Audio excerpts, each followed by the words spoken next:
हाच एक हेतू याच्या मनामध्ये होता. घरामध्ये जे काही त्याचे इतर भाऊ आणि आई वडील आपले ज्येष्ठ भाऊ वगैरे होते, हा कुणाशीही काहीच बोलत नव्हता. पित्याची इच्छा होती उपनयन संस्कार करावं, याचे योग्य ते संस्कार व्हावं, याला ही विद्या शिकवावी, त्याला ते शिकवावं. परंतु भरत हा कुणाशीही बोलायचा नाही, कुठलं कर्म करण्यामध्ये त्याला रुची नव्हती. त्याची फक्त एकच अंतो मासामती की भगवंत, फक्त एकच भगवंत आहे. मी हे तत्व या ठिकाणी नाहीच. अहम ब्रह्मास्मी या हेतूने सर्वीकडे एक दिवशी काय झालं, थंडी, उन्हाळा, पाऊस, वादळाच्या वेळी ऊन असो, पाऊस असो, वादळ असो, कुठलीही स्थिती असो, अंगावर कपडे न घालता तसाच घराच्या बाहेर हा भरत फिरू लागायचा. आता ठराविक दिवसांनंतर हा जसा मोठा मोठा होऊ लागला, देवाची देणच असते काही काहींना. हा भरत राजा जन्माला आल्यापासूनच गलगट्टू होता, मस्त गाल असे गुट्टू गुट्टू होते, तब्येतीला चांगला होता. परंतु याचे जे भाऊ होते, याचे जे काही जन्माला आलेले भाऊबंड होते, हे अतिशय कुपोषित. कितीही त्यांना खाऊ घातलं तरी ते काही धष्टपुष्ट होत नव्हते. मग शरीर परमात्म्याने जे शरीर दिलेलं आहे काही काहींना, ते कितीही खाऊ पिऊ घाला ते काही जाड होत. परंतु काही काहींना परमात्म्याने असेही शरीर दिलेले आहे की काही केल्या त्यांचं वजन कमी होत, असेही शरीर पाहायला मिळतात. तेव्हा त्या जीवाची त्याच्यामध्ये काही एक चूक नसते. परमात्म्याचे दिलेलं किंवा त्या जीवाचं मागचं कर्म त्याला त्या योनीमध्ये भोगावं लागतं. आता फक्त एक कमरेला कपडा गुंढाळायचा आणि बाकी कुठलंही वस्त्र त्या ठिकाणी घ्यायचं नाही. घरामध्ये ज्याने कोणी काही त्याला खायला दिलं ते खायचं नाही, कुणाशी बोलायचं नाही. जे फक्त ताट त्याला त्याच्यासमोर वाढून दिलं जेवणाचं, तेवढं खाऊन घ्यायचं, निघून जायचं. दुसऱ्यांच्या घरी जायचा, त्यांचं कुणाचं काही काम करू लागायचा, तर कोणी पोटभर जेवण त्याला द्यायचं. घरी आल्यानंतर सर्व याची अवहेलना करायची. तुला घरी खायला मिळत नाही का? लोकांची का घरी कामं करून येतो आणि तिथून खाऊन येतो, मजूर बनला आहेस. सर्वांना वाईट वाटायचं. लोक त्या घरात, ज्या घरात तो राहत होता त्या घरामधले लोक आता त्याला सांगत होते, तू इथे राहायचं नाही, घराचा त्याग करून तू इथून निघून जा. तुझ्या या स्वभावाला कंटाळलो आहे. जे काही एक काम आम्ही सांगतो ते काम तू धड ऐकत नाहीस, उलट उलट काम वाढवून ठेवतोस. या ठिकाणी राहायचं नाही, घराचा त्याग कर, असं त्या ठिकाणी सांगितलं. आता एकदा अशी घटना घडली, घरातून बाहेर निघला त्यावेळेस एकदा डाकूंच्या सरदाराने पुत्रकामनेने भद्रकालीला बळी द्यायचा आहे, त्यासाठी त्या ठिकाणी त्या भद्रकालीच्या मंदिराजवळ करण्यासाठी, भद्रकालीला त्या ठिकाणी बळी देण्यासाठी जो नर तुमच्या दृष्टीत दिसेल त्याला पकडून आणा. भरत राजा त्या ठिकाणी म्हणतो आहे, ठीक आहे, जर परमेश्वराला तशीच इच्छा असेल तर मला घेऊन चला, देवी समोर माझा बळी द्या.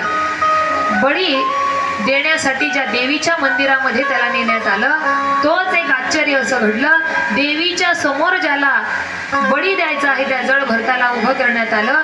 देवीच्या त्या भद्रकालीच्या मूर्तीमधून साक्षात देवीच बाहेर आली आणि अनादि निर्गुण प्रगटली भवानी.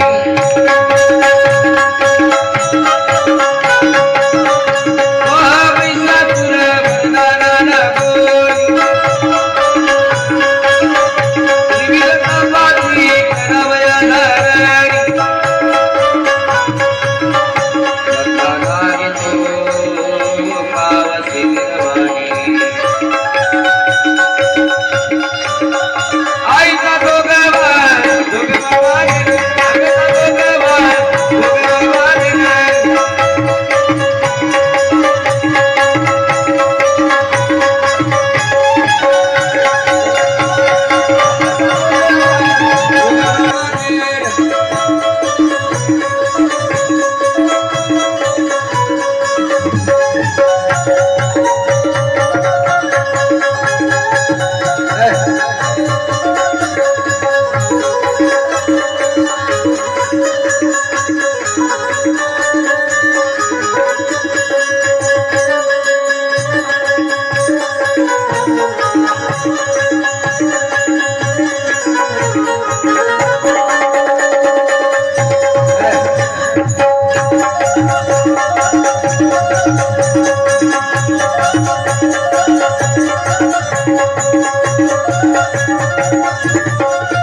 प्रकट झाली आणि देवीने सांगितलं, अरे ज्याचा बळी तुम्ही देता आहेत मला तो कोण आहे तुम्हाला माहिती का? त्यावेळेस त्या डाकूंच्या सेवकांनी आणि सर्वांनी क्षमा मागितली. जड भरताच्या आयुष्यामध्ये असा पुन्हा अजून एक त्या ठिकाणी कथा येते की एके दिवशी हे जड भरत राजा असेच वनाच्या दिशेने चालता चालता चालता चालता एक सिंधू सौरवीर देशाचा राजा रहुगण हा पालखीमध्ये बसलेला असतो.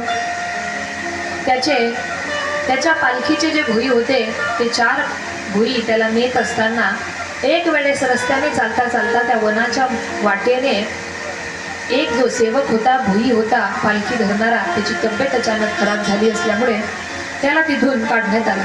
मग आता या भुईला या पालखीला पुढे कोण नेणार? तेव्हा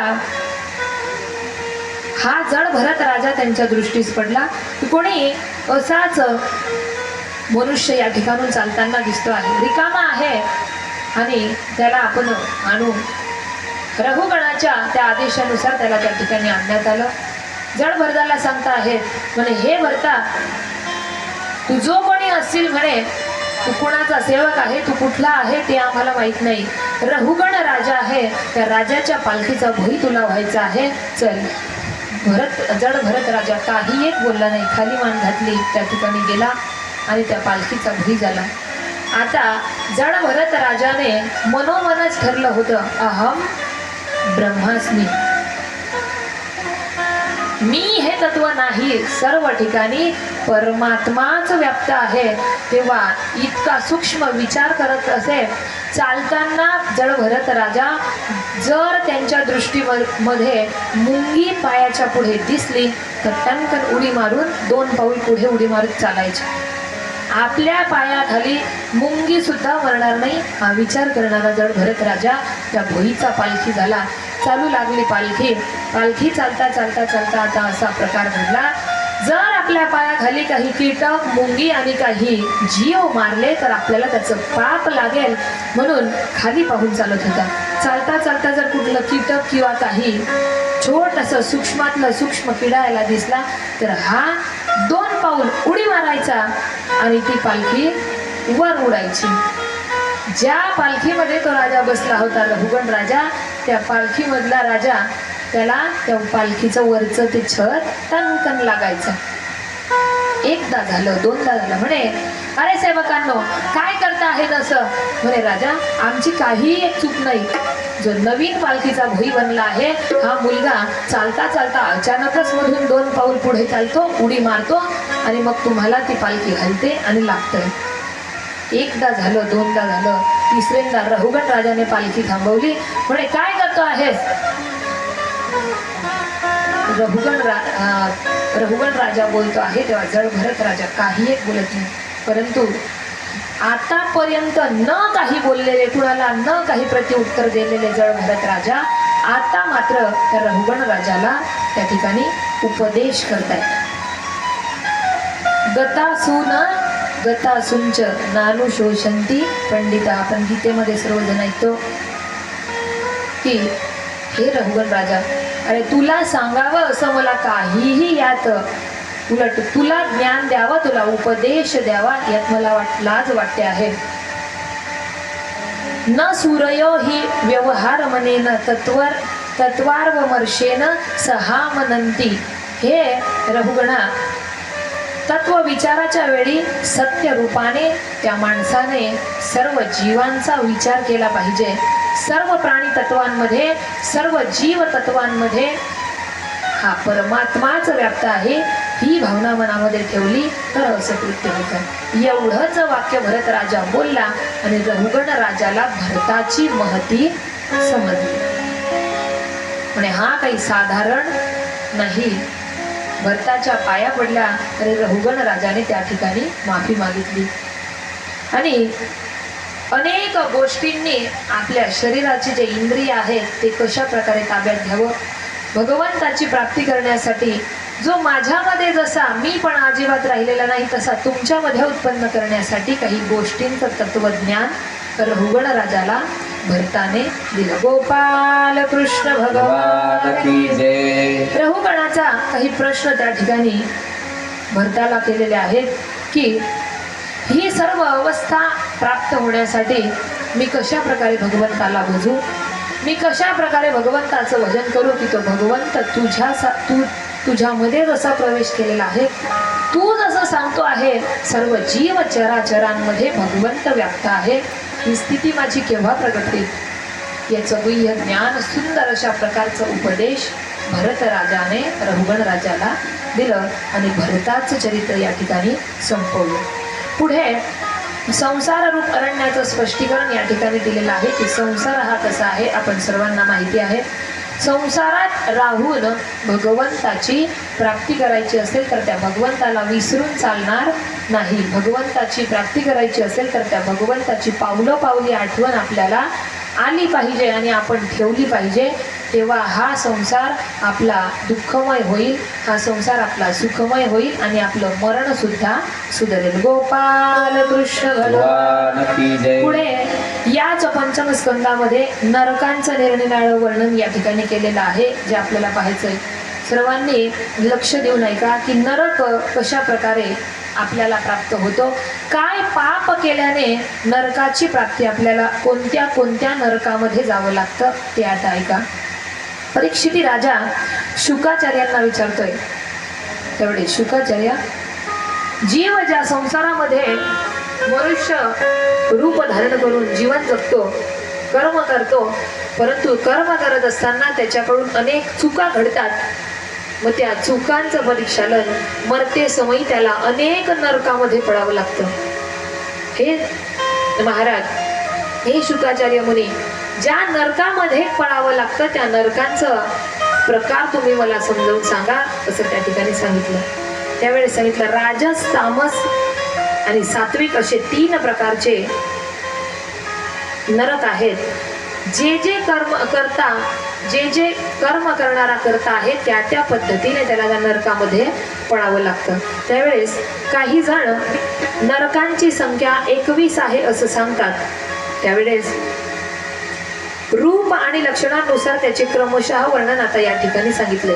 ताम्रिश्र नरक, अंध तामिश्र, रौरव, महारौरव, कुंभपाक, कालसूत्र, असिपत्रवन, सुकरमुख, अंधकूप, कृमिभोजन, स्कंदन, तप्तसुर्मी, वज्रकंठ, शाल्मली, वैतरणी, उयोद, प्राणरोध, विषसन, लालाभक्ष, सारमेयादन, अविची आणि अयपान. याखेरीज क्षारकर्दम, रक्षोण भोजन, शूलप्रोक्त, दंतशूक, अवट निरोधन, पर्यावर्तन आणि सुचिमी. यामध्ये अजून एकूण 28 नरक निरनिराळ्या यातना भोगण्याचं नरक सांगितलं. आता यामध्ये मनुष्य जे जे पाप करेल त्या त्या नरकामध्ये आपल्याला पडावं लागेल. त्याचं वर्णन या ठिकाणी सांगितलंय. जो प्राण्यांचा द्वेष करतो, प्राण्यांवर त्या ठिकाणी दया दाखवत नाही, तो स्वतःच रौरव नावाच्या नरकामध्ये पडतो. त्याला रुरु हे सुद्धा एक नाव आहे. यानंतर जो क्रूर माणूस आपले पोट भरण्यासाठी जिवंत पशु पक्षी शिजवतो, त्यांना मारून खातो, हृदयशून्य राक्षसापेक्षाही अशा क्रूर माणसाला यमदूत कुंभीपाक नावाच्या नरकामध्ये घेऊन जातात. उकळत्या तेलामध्ये त्या जीवाला शिजवलं जातं. तुमच्या मनामध्ये असा प्रश्न निर्माण होईल, जर आम्ही मेलेलो असलो त्या ठिकाणी आम्हाला शिजवलं तरी आम्हाला समजत नाही. तुम्ही तेव्हा मेलेले नसतात. जीव या ठिकाणून मुक्त होतं, परंतु तुमचं राहिलेलं कर्म भोगण्यासाठी तुम्हाला तिथे यातना भोगाव्या लागतात. इथून तरी तुम्ही गेलेले आहेत, इथून तुमची सुटका झाली, परंतु राहिलेलं भोगण्यासाठी तिथे यातना भोगायच्या आहे. इथे तरी हातपाय आहे की त्याच्याने आपण भोगून घेऊ. म्हणून कुठलंही पाप करताना विचारपूर्वक करा. किती भयंकर भयंकर नरक आहेत. मी माझ्या मनाने काहीच सांगत नाहीये, ग्रंथातलंच सांगते. जो मनुष्य या लोकामध्ये राहून माता पिता ब्राह्मण वेद यांचा विरोध करतो तो कालसूत्र नरकामध्ये पडतो आणि वर जाऊन तांब्याचं एक मोठं मैदान असतं. तेथे वरून सूर्य आणि खालून अग्नीचा दाह लागलेला असतो आणि तापलेल्या अशा त्या मैदानामध्ये जीव तहान भुकेने व्याकुळ होतो, रडतो, त्याचं शरीर जळतं, इतका बेचैन होतो, इतका तरफडतो, तसा तरफडत तरफडत त्याला ते पाप भोगावं लागतं. कुणाला? माता पितांना जर त्रास दिला तर, जर पशु पक्षींना त्रास दिला, हिंसा केली, त्यांचं अन्न नको ते खाल्लं तर आपल्याला सुद्धा तेलात शिजवणार आहे देव, बरं का. जो पुरुष कोणत्याही प्रकारची आपली आपत्ती नसताना आपलं म्हणतो, जे आपलं नाही त्याला आपलं म्हणतो, तो असी पत्रवन नरकात जातो आणि तिथे यमदूत त्याला चाबकाने मारतात, चामड्याच्या चाबकाने. पुढे जो पुरुष राजाचा सेवक असून एखाद्या निपराध मनुष्याला दंड देतो, तो सुखरमुख नावाच्या नरकात पडतो आणि महाबलवान यमदूत त्याचे अंग घुसडतात, त्याला चरख्यामध्ये घातलं जातं. ऊसाचा रस जसा काढला जातो त्याप्रमाणे त्याचा रस काढला जातो. जो मनुष्य या लोकी ढेकून छोट्या सूक्ष्म जीवांची हिंसा करतो, त्यांना मारतो, त्याच्यामध्ये सर्व येतात बरं का. मुंगी, डास, पाल, झुरळ, आपल्या घरात जे जे काही आता बारीक सूक्ष्म जीव असतील ते, त्यांना पीडा देतो. तो अंधकूप नरकात जातो आणि दुसऱ्यांच्या रक्त पितो. तेव्हा यमाचे जे सेवक आहेत ते वर जाऊन त्याचं रक्त पितात, असं पाप सांगितलं. जे लोक पावित्र्य आणि आचाराच्या नियमांचा त्याग करून लज्जेने या ठिकाणी राहतात, त्यांना मरणानंतर उविष्टा अशा भरलेल्या पेवामध्ये त्या ठिकाणी टाकण्यात येतं. जे लोक नास्तिक आणि ढोंग करतात आणि पशूंचा वध करतात, त्यांना वैशक नरकात टाकून त्यांना त्रास दिला जातं, त्यांना मारलं जातं. जे लोक दुसऱ्यांच्या स्त्रीवर कुदृष्टीने तिला भगिनीसारखं नाही तर आपल्या स्त्रीसारखं प्रेम दाखवतात, त्या लोकांना तप्त सुरमी नावाच्या नरकात टाकतात, चाबकाने मारतात. लोखंडाच्या स्त्रीशी त्याला चिटकवलं जातं, आलिंगन दिलं जातं आणि त्याला जाळलं जातं, असं सांगितलं. अशा 24 प्रकारचे नरक आहेत. ज्या जे पाप तुम्ही केलेले असतील त्याच्यामध्ये आपल्याला ते सर्वांना भोगायचंय. आता एक लक्षात घ्या, आतापर्यंत भरपूर चुका केल्या असतील, भरपूर पाप केलेलं असेल, ते अनावधानाने झालेलं असेल किंवा आपल्याला माहीत नसेल त्या हेतूने झालेलं असेल, परंतु आता मात्र सावध व्हा. जे आयुष्य आपलं उरलेलं आहे त्या आयुष्यामध्ये चुकून तरी किंवा अजाणतेपणाने जर ज्या काही चुका होत असतील त्याचं परीक्षालन म्हणजे भजन कीर्तनाच्या माध्यमातून आपल्याला त्याची निवृत्ती भेटते. परंतु जाणून बुजून जर तुम्ही ते पाप करत असाल तर त्याला निवृत्ती अजिबात नाही. वर जाऊन आपल्याला नरकाच्या यातना भोगाव्या लागतात. तेव्हा लक्षात घ्या, पाप करून एवढ्या यातना भोगण्यापेक्षा इथे राहून आपण तसं कृत्य न केलेलंच बरं. काही लोक असे प्रश्न करतात की ताई मग तुम्ही पाहून आले का? मला असा प्रश्न केला होता की ताई तुम्ही पाहून आले, मी जर पाहायला गेली असती तर तुम्हाला इथे कथा कोणी सांगितली असती? हाही प्रश्न आहे की नाही? असे काही फालतू प्रश्न न करता ग्रंथात जे होतं ते पाहूनच सांगितलं. माझ्या मनाने मी तुम्हाला काहीच सांगितलं. मग ग्रंथ काय सांगतो आहे मी तुम्हाला पहिल्या दिवसापासून सांगते. ग्रंथ म्हणजे साक्षात भगवंताची वाङ्मयीन मूर्ती आहे. मग ग्रंथ काही चुकीचा नाही, म्हणून याला घाबरायचं, आम्हाला नाही घाबरायचं, या ग्रंथाला घाबरून कर्म करायचं. गोपाल कृष्ण भगवान की जय. असो, नरकांचं वर्णनानंतर अनेक कथाभाग आपला थोडासा राहिला, टाइम झाल्यामुळे तो कथाभाग आपण उद्या घेणार आहोत. लक्षात घ्या, उद्या टायमावर कथा चालू करू, परंतु उद्या कथा आपण 5 पर्यंत तरी 5:30 पर्यंत तरी घेऊ, कारण थोडासा कथाभाग आजचा राहिलाय. त्यात उद्या आपल्याला भगवंताचा जन्मोत्सव करायचा आहे, भगवंताची गोवर्धन लीला आजपर्यंत आपल्याला घेऊन जायचं आहे. म्हणून अगोदर आजचा राहिलेला कथाभाग उद्या सुरुवातीला होईल आणि मग नंतर आपण पुन्हा कथेमध्ये सुरुवात करणार. आज इथेच थांबू. 2 मिनिटं संतांचं भजन या ठिकाणी आपण घेऊ आणि तोपर्यंत कार्यकर्ते कथेची आरतीची तयारी करा. श्री ज्ञानदेव श्री तुकाराम, श्री ज्ञानदेव श्री तुकाराम, श्री ज्ञानदेव श्री तुकाराम, श्री ज्ञानदेव श्री तुकाराम, श्री ज्ञानदेव श्री तुकाराम, श्री ज्ञानदेव श्री तुकाराम, श्री ज्ञानदेव श्री तुकाराम, श्री ज्ञानदेव श्री तुकाराम, श्री ज्ञानदेव श्री तुकाराम, श्री ज्ञानदेव श्री तुकाराम, श्री ज्ञानदेव श्री